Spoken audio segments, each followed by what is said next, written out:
ආයුබෝවන් සමුපකාර අධ්‍යාපනයේ සඳහා වන ශ්‍රී ලංකාවේ ප්‍රථම YouTube නාලිකාව වන කෝප් එඩියු TV වෙත ඔබ ඉතා සාදරයෙන් පිළිගන්නවා. මම මේනක හර්ෂාන් දසනායක.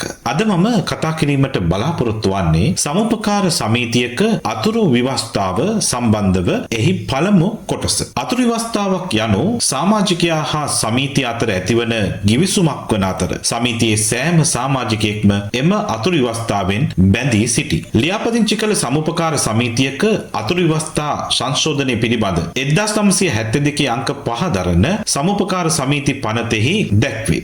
යම් ලියාපදිංචි කළ සමිතියක් විසින් මේ පනතට හා ඒ යටතේ සාදනු ලැබූ රීතිවලට යටත්ව සමිතියේ නම ප්‍රකාශ කරන අතුරු ව්‍යවස්ථාව සංශෝධනය කළ හැකිය. මෙම වගන්තියෙහි සංශෝධනය යන්නට අලුත් අතුරු ව්‍යවස්ථාවක් සෑදීම හා අතුරු ව්‍යවස්ථාවක් වෙනස් කිරීම හෝ පරිචින්න කිරීම ඇතුළත් වේ. සමුපකාර සමිතියක නාමය පිළිබඳ නෛතික පිළිගැනීමකදී අතුරු ව්‍යවස්ථාවේ සඳහන් නාමය බලාත්මක වේ. සමුපකාර සමිති පනතෙහි තවදුරටත් ඒ පිළිබඳ ගම්‍යමාන වන වගන්තියකි මේ. සමිතියක නාමයක් වෙනස් කරන සංශෝධනයක් ඒ සමිතියේ හෝ එහි යම් සමාජිකයන්ගේ හෝ හිටපු සමාජිකයන්ගේ යම් අයිතිවාසිකමක් හෝ බැඳීමක් කෙරෙහි බල නොපෑ යුතු අතර එවකට පවත්නා යම් නීති කෘත්‍යයක් එහි අලුත් නාමයේ යටතේ ඒ සමිතිය විසින් හෝ සමිතියට විරුද්ධව ඉදිරියටත් පවත්වාගෙන යනු ලැබිය හැකිය. අතුරු ව්‍යවස්ථාවක් සකස් කිරීමේදී 1973 සමුපකාර සමිති රීතිමාලාවේ 29 වන රීතිය යටතේ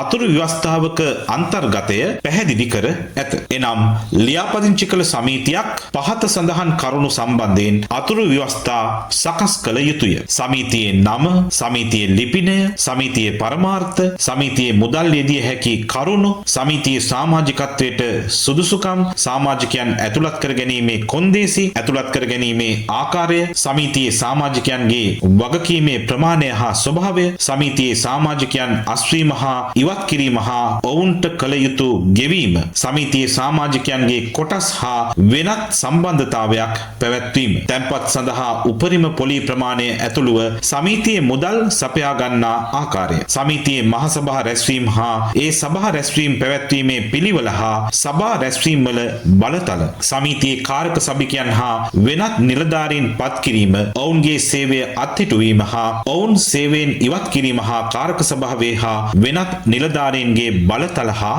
යුතුයකම්, සමිතිය වෙනුවෙන් ලියකියවිලි අත්සන් කිරීමට සමිතියේ නිලධාරියෙකුට බලය දීම, සමාජිකයන්ට ණය දීම සඳහා මුදල් සපයා ගැනීම ලියාපදිංචි කළ සමිතියක පරමාර්ථවලට ඇතුළත් නම් පහත සඳහන් අතිරේක කරුණු සම්බන්ධයෙන්ද අතුරු ව්‍යවස්ථා සකස් කරගත යුතුය. සමාජිකයන්ගේ රක්ෂාව හා පදිංචිය, පහත සඳහන් කරුණු ඇතුළුව සමාජිකයන්ට ණය දීමේ කොන්දේසි, පොලී ප්‍රමාණය, සමාජිකයෙකුට ණය දිය හැකි උපරිම ප්‍රමාණය, ණය ආපසු ගෙවීමේ කාලය දීර්ඝ කිරීම හා ණය අලුත් කිරීම, ණය දිය යුතු කරුණු, ණය වෙනුවෙන් ලබා ගන්නා ඇප, කොටස් වෙනුවෙන් හෝ ණය වෙනුවෙන් හෝ ගෙවීමට තිබෙන මුදලක් ගෙවීම පැහැර හැරීමේ ප්‍රතිඵල, ලාභ පිළිබඳ සුදුසක් කිරීම. සමුපකාර සංවර්ධන දෙපාර්තමේන්තුව මගින් ආදර්ශ අතුරු ව්‍යවස්ථා හඳුන්වා දී ඇති අතර එම මඟ පෙන්වීම යටතේ අතුරු ව්‍යවස්ථා සම්පාදනය කිරීමට සමුපකාර සමිතිවලට හැකියාවක් ඇත. 1972 අංක 5 දරන සමුපකාර සමිති පනතේ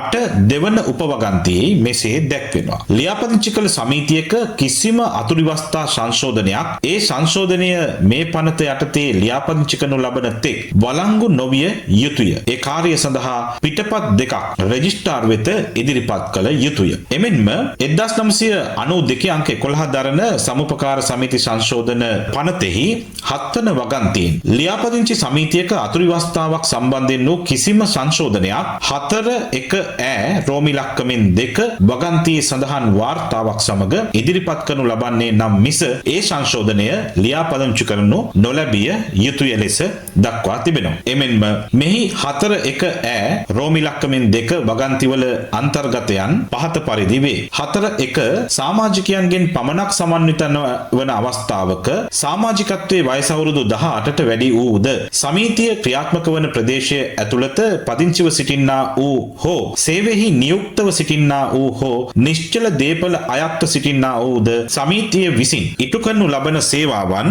උපයෝගී කිරීමේ ශක්නුතාවය ඇත්තා වූද සමාජිකයන් යටත් පිරිසෙන් දස දෙනෙකුගෙන්වත් සමන්විත නොවන්නේ නම් හෝ රෝමිලක්කමෙන් 2 සමීතිය විසින් යෝජිත අතුරුවස්ථාව මේ පනතේ හෝ ඒ යටතේ සාධන ලද යම් රීතිවල විධිවිධානවලට අනුකූල නොවන බවට නියම කර ඇත්තා වූ යම් තැනැත්තෙකුගෙන් හෝ ආයතනයකින් වාර්තාවක් හෝ නිර්දේශයක් සමීතිය විසින් ලබාගෙන නොමැති නම් ඒ වගේම 1972 අංක 5 දරන සමුපකාර සමීති පනතේ 8 තුන්වන උපවගන්තියේ අතුරුවස්ථාවල යම් සංශෝධනයක් මේ පනතට හෝ රීතිවලට පටහැනි නොවන බවට රෙජිස්ට්‍රාර් සෑහීමකට පත්වන්නේ නම් තමා සුදුසු යයි සලකත හොත් ඔහු විසින් ඒ සංශෝධනය ලියාපදිංචි කළ හැකිය යම් අතුරුවස්ථා සංශෝධනයක් ලියාපදිංචි කිරීම රෙජිස්ට්‍රාර් විසින් ප්‍රතික්ෂේප කිරීමට විරුද්ධව ආයාචනයක් ඒ සම්බන්ධයෙන් සාදනු ලැබිය හැකි යම් රීති අනුව අමාත්‍යවරයා වෙත ඉදිරිපත් කළ හැකි විය යුතුය. එමෙන්ම 1972 අංක 5 දරන සමුපකාර සමීති පනතෙහි 8